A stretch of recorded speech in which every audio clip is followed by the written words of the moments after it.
ఈ దృశ్యం ఎక్కడిదని అనుకుంటున్నారు? సొరంగమని మీరనుకోవచ్చు, నీటితో నిండిందని భావించవచ్చు. కానీ ఆగండి,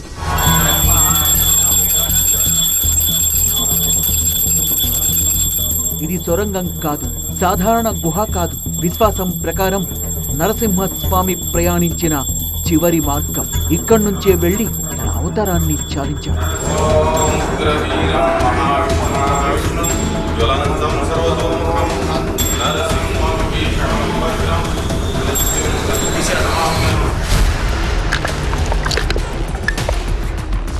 ఇవి జలపాతం నుంచి వచ్చిన నీరు. ఇందులోనే ఆయన కోపం చల్లారింది.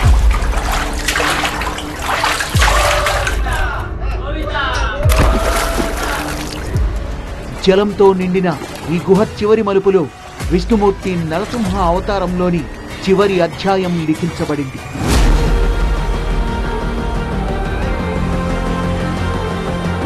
नरसिम्हा जी का स्वामी का अंतिम मार्ग है।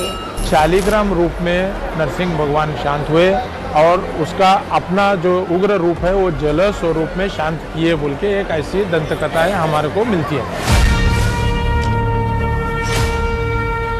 నరసింహ స్వామి స్వయంభూ విగ్రహం, స్వయంగా ప్రత్యక్షమైన ప్రదేశం.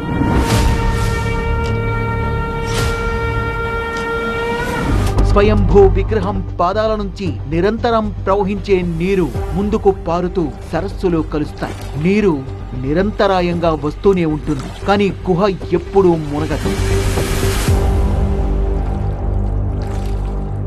1 इंच कम नहीं होता है कि ज्यादा नहीं होता, 12 महीने इतना ही पानी रहता है। 24 फ्लोइंग वाटर है। ऐसे इसे के नीचे से पानी आता है, ऐसे जाता है, 7 टर्निंग से होते हुए बाहर गैमुख में जाता है। पहले झरे के दर्शन होते हैं, झरे के दर्शन होने के बाद में नरसिंह स्वामी के दर्शन होते हैं।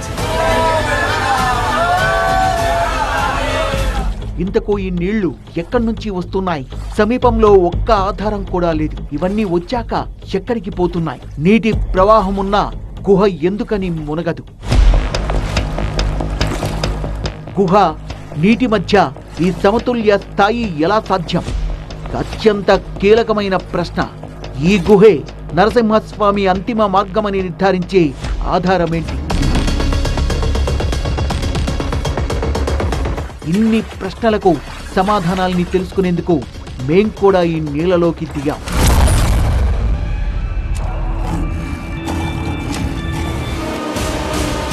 भगवान विष्णु के चौथे अवतार नरसिंह अवतार की कहानी सभी जानते हैं, लेकिन जो कहानी आप जानते हैं उसमें हिरण्यकश्यप के वध के साथ ही नरसिंह अवतार की कहानी खत्म हो जाती है, जबकि असल में ऐसा नहीं है।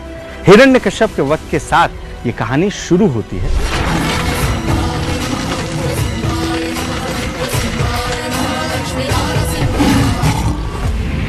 కర్ణాటకలో బీదర్ నగరంలో ఉన్న జల నరసింహస్వామి ఆలయానికి బయలుదేరా. కానీ ఈ బీదర్ కథ అర్థం చేసుకోవాలంటే కాస్త వెనక్కు వెళ్ళాలి. 500 కిలోమీటర్ల వెనక్కి, ఆంధ్రప్రదేశ్లోని అహోబిలానికి. ఎందుకంటే ఈ కథ అక్కడే మొదలైంది.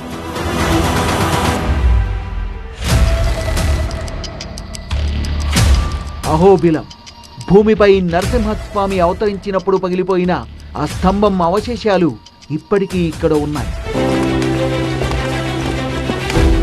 భీకరమైన కోపంతో రగిలిపోతూ నరసింహస్వామి ఈ ప్రాంతంలో తన ఉగ్రరూపాన్ని ప్రదర్శించాడు.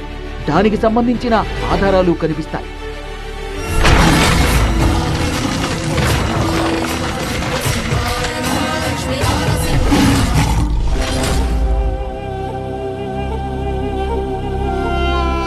అహోబిలం నుంచి నరసింహస్వామి కథ మొదలైంది. ఇప్పుడు మేము ఆ కథ ముగిసిన ప్రదేశానికి వెళ్తున్నాం. दरअसल आज हम उस अंतिम मार्ग की ओर जाने वाले हैं जिसे लेकर लोगों का दावा है कि ये अंतिम मार्ग नरसिंह अवतार के निर्माण से जुड़ा हुआ है। और तो और लोग ये भी दावा करते हैं कि इस मार्ग में आज भी नरसिंह अवतार से जुड़े तमाम साक्ष्य मौजूद हैं। विश्वास नहीं होता है, लेकिन इसी अविश्वसनीय मार्ग में छिपा हुआ है हमारा आज का अविश्वसनीय दृश्य। కొన్ని పురాణాల ప్రకారం హిరణ్యకశ్యపుని సంహరించిన తర్వాత కూడా నరసింహస్వామి ఆగ్రహం చల్లారదు. చివరగా ఆయన కోపం ఇక్కడే చల్లారిందని, నరసింహ అవతార ఘట్టం ఈ స్థలంలోనే ముగిసిందని చెప్తారు.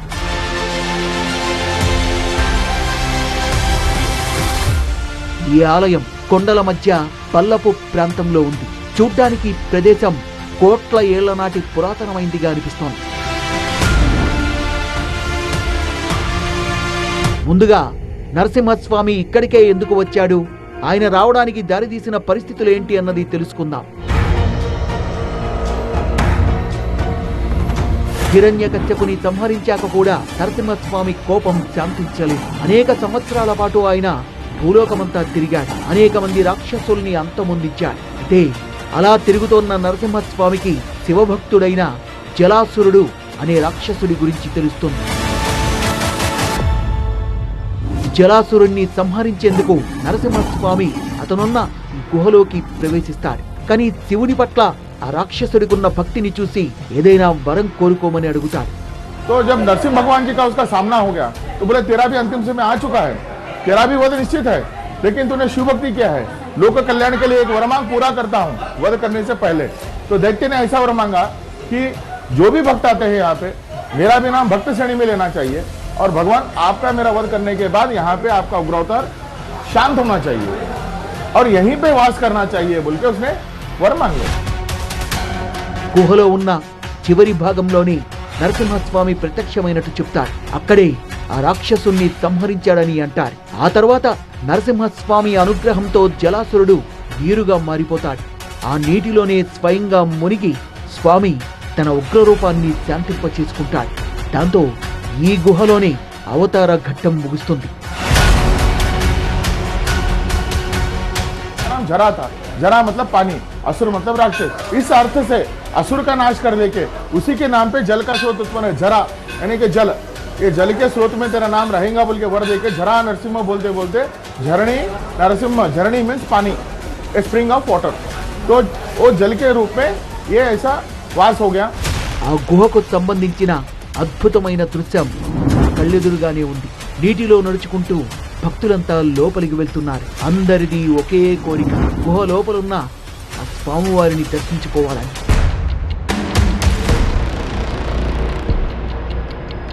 ఈ నీటి స్పర్శ వల్లే నరసింహస్వామి ఆగ్రహం చల్లారింది. దీని మూలం స్వయంభూ అయిన విష్ణుమూర్తి విగ్రహం పాదాల నుంచి ఒక సన్నటి జలధార ఉద్భవిస్తుందంటారు.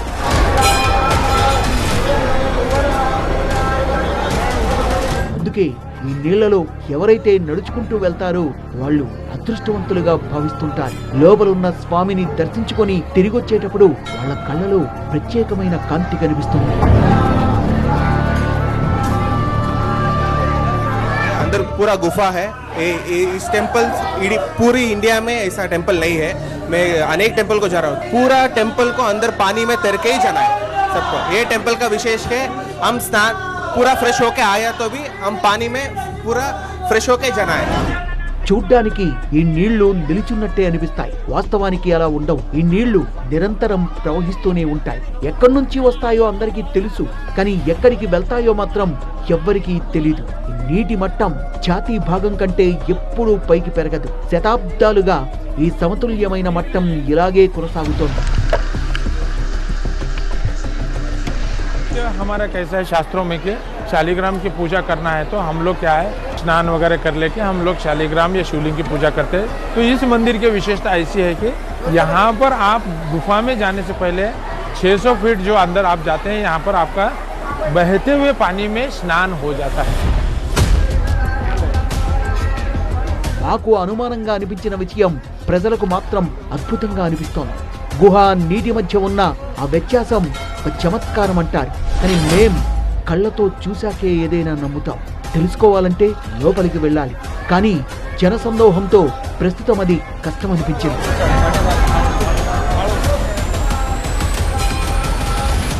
మేం ఆలయ ప్రాంగణమంతా తిరిగాం. గుహ వెనకున్న ప్రాంతానికి వెళ్ళాం. ఊహించిన దానికి భిన్నంగా అక్కడ ఎలాంటి నీటి వనరు కనిపించలేదు. ఈ ప్రాంతమంతా కొండలతో నిండి ఉన్నందున భూగర్భంలో జలవనరుండే అవకాశాన్ని కొట్టిపారేయలేదు.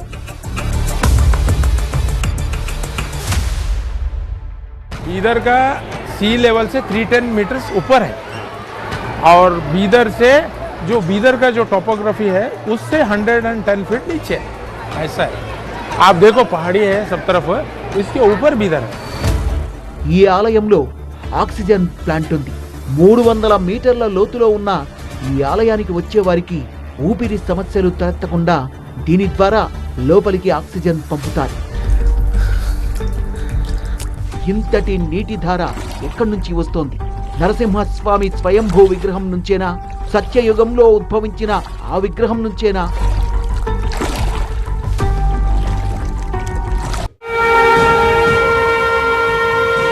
ఒక విగ్రహం కాళ్ల భాగం నుంచి ఇంతటి నీటి ధార ఎలా వస్తుంది? గుహలో గోడల్లోంచి నీటి ధార ఏం పారడం లేదు కదా, అందుకే మొత్తం అంతా చూశాం, కానీ ఎక్కడా అలాంటిది కనిపించలేదు. అప్పుడే గోడ దగ్గర ఒక చోట ఒక వింత జంతువు కనిపించింది. చూడ్డానికి అది కప్ప మాదిరిగా ఉంది. ఇది గుహలోనే కనిపిస్తుందన్నారు. అది కూడా ఒకటే ఉందంటారు. విష్ణువు ఇక్కడ ప్రత్యక్షమైనప్పటి నుంచి అది ఇక్కడే ఉందని నమ్ముతారు.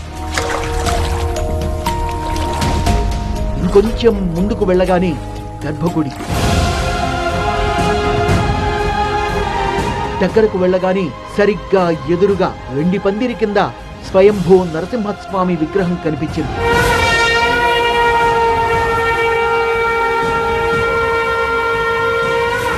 ఆ విగ్రహం పక్కనే ఒక శివలింగం ఉంది.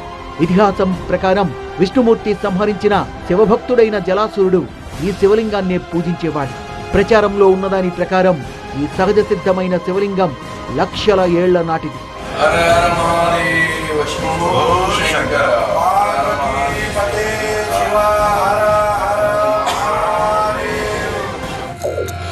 దానికంటే ఇంకా ఆశ్చర్యకరమైన విషయం ఏంటంటే ఈ నరసింహస్వామి విగ్రహం పైభాగంలో ముఖం, మధ్యలో మాత్రం పెద్ద గుండ్రని సాలగ్రామం, కింది భాగంలో పాదాలు. తెలిసిన దాని ప్రకారం మధ్య భాగం అంటే సాలగ్రామం మాత్రమే స్వయంభూ, ముఖం పాదాలు ఆ తర్వాత ప్రతిష్ఠించారు. 3 भागों में डिवाइड है ये। ऊपर नरसिंह भगवान का मुख है और ये शालिग्राम मूर्ति है और ये पादुका है। ये जहाँ पे झरा का उत्पन्न है वहीं पे स्थापना करे सो एक पादुका है। ये और ये स्थापना करे सो है हमारे पूर्वजों ने। और ये क्या है, मेन मूर्ति स्वयंभू प्रकट मूर्ति ये है। अच्छा। जैसा शिव का शिवलिंग में पूजा करते वैसा विष्णु का शालिग्राम रूप में पूजा करते। ये मेन शालिग्राम मूर्ति यही है, यहाँ का मुख्य मूर्ति। పురాణాల ప్రకారం జలాసురుడు అనే రాక్షసుని సంహరించింది ఇక్కడే. తన కోపాన్ని శాంతింపచేసుకోవడానికి నరసింహస్వామి స్నానం చేసిన చోటే నీటి ప్రవాహం ఉద్భవించిందంటారు.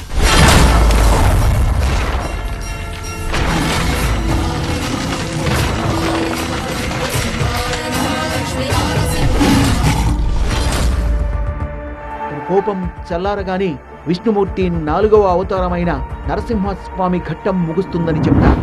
శివలింగం, ఈ విగ్రహం ఆనాటి ఘటనకు సాక్ష్యంగా భావిస్తుంటారు.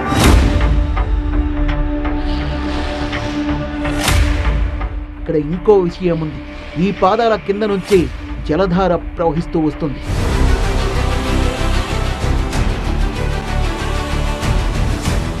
ఈ జలధార ఆ పాదాల కింద నుంచే వస్తుందని చెప్తారు. నిండిపోవడం వల్ల కంటికి కనిపించదు గానీ ఒక పైపు లాంటి ద్వారం ద్వారా గుహలోకి ప్రవహిస్తూ వస్తాయి. यहाँ पर 5 सीढ़ियां हैं जिसमें से आपको ऊपर सिर्फ 1 या 2 सीढ़ी नजर आती है। और देखिए उस सीढ़ी के साथ यहाँ पर आपको एक पाइप नुमा आकार नजर आ रहा है। दरअसल ये आकार यहाँ इसलिए है क्योंकि ये वही स्थान है जहाँ से जल निरंतर इस पूरे रास्ते में पहुँच रहा है। और ये कहीं और से नहीं बल्कि जो आप गर्भगृह में नरसिंह देव की मूर्ति देख रहे हैं उनके चरण चिन्ह के पास से यहाँ पहुँच रहा होता है। और हर सीढ़ी पर इस तरीके से एक पाइप डाली गई है जहाँ लगातार उनके चरणों से निकलता हुआ जल, जिसे लोग मानते हैं कि झरासुर का रूप है, वो यहाँ पहुँच रहा होता है।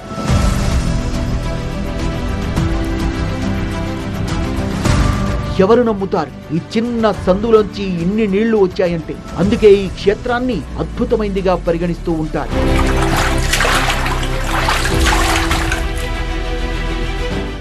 సత్యయుగం నాటి పురాణాలకు నిదర్శనమని భావిస్తుంటారు.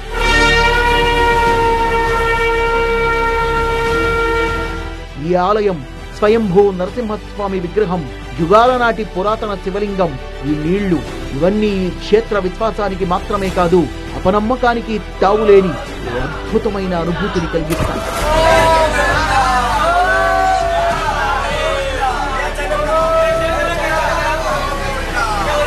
हम पानी के अंदर गए जब हमको ये पाताल लो में गए सर का फील हो जाता है। क्यों बोलते जमीन से 150 मीटर नीचे है ये। हाँ, ये नरसिम्हा स्वामी का पानी का अवतार है ये। शालिग्राम रूप में नरसिंह भगवान शांत हुए और उसका अपना जो उग्र रूप है वो जल स्वरूप में शांत किए बोल के एक ऐसी दंत कथाएं हमारे को मिलती है। హారతి ఇచ్చే సమయమైంది. పూజారి గర్భాలయానికి చేరుకున్నారు.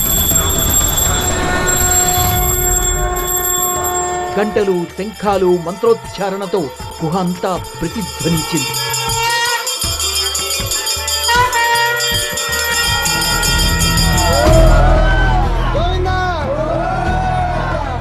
ఒక్క ప్రశ్నకు తప్ప ఇప్పటి వరకు అన్నింటికీ సమాధానాలు దొరికాయి. ఈ గుహలోకి నీళ్లు ఎక్కడి నుంచి వస్తాయో కూడా తెలిసింది. కానీ అవి బయటకు ఎలా వెళ్తాయి?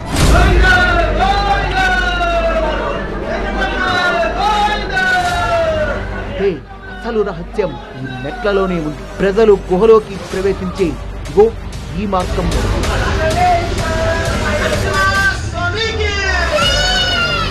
यहाँ पर ये पाइप डली हुई आपको नजर आ रही है सीढ़ी पर, और ऐसे ही निचली सीढ़ी पर ये पाइप डली हुई है, जिससे पानी का स्तर अगर थोड़ा भी बढ़ता है तो वो इसके रास्ते होते हुए बाहर चला जाता है। और यही वजह है कि इस पूरे रास्ते में आपको पानी एक तय स्तर से ज्यादा नहीं मिलता है।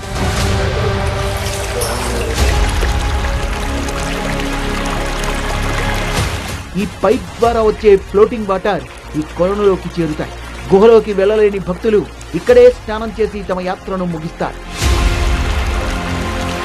ఇప్పుడు ఇంకో ప్రశ్న, మనం విన్న ఈ కథలు, చెప్పిన విషయాలు అన్నీ నిజమేనా, లేదంటే కేవలం జానపద గాథలకే పరిమితమా? లేదంటే నిజంగానే ఇక్కడ నరసింహస్వామి ఆవిర్భవించారా? నిజంగానే ఈ ప్రదేశంలోనే ఆయన ప్రశాంతతను పొందారు?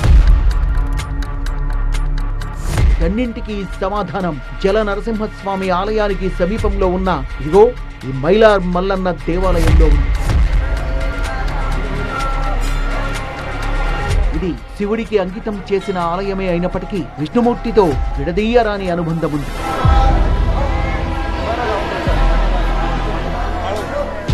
ఈ ప్రదేశం కథ శివుడితో ముడిపడి ఉంది.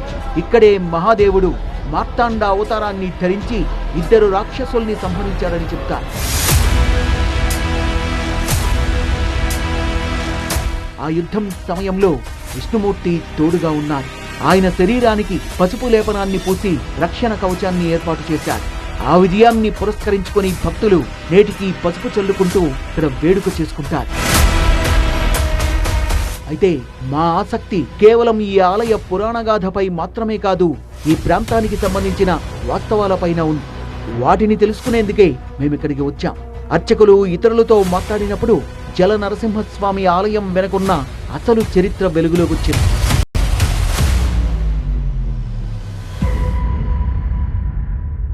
काशी क्यों बोले तो जो उत्तर में काशी है, एक तीर्थ यात्रा थी, जो तीर्थ यात्रा करते ना, वो यात्रीगण उत्तर के काशी में जाके जो गंगा नदी में अपना हाथ पैर धोते समय उसके जो हाथ में जो लकड़ी रहता है वो नदी में बहकर जाता है, यानी नदी में घूम गया वो लकड़ी घूम गया।